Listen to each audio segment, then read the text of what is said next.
Isa sa mga rason sa pag-overload sa mga pasahero sa mga modernized jeepney amo ang quota sa mga konduktor.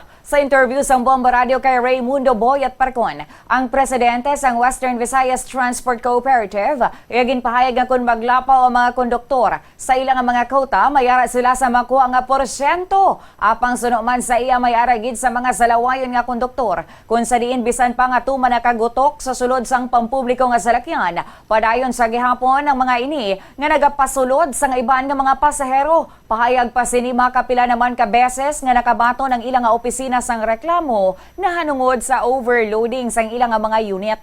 Suno man sa iya nga nagaobra naman sila sa mga tikang agod nga gilayon nga madakpan ang mga salawayon nga mga konduktor kag masuspend ang mga ini sa ilang nga ginapang obra. Nagapati man ini nga dapat komportable ang mga pasahero sa ilang nga ginasakyan kag hindi dapat magtugas ang problema.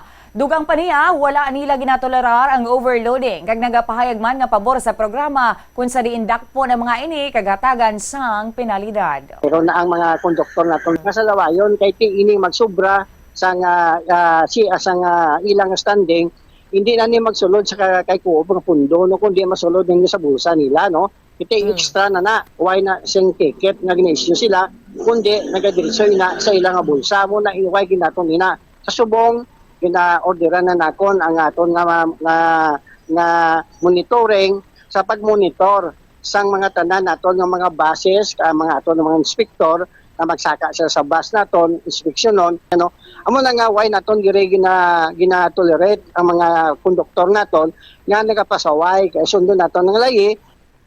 Si Raymundo Boyat Parcon sang Western Visayas Transport Cooperative.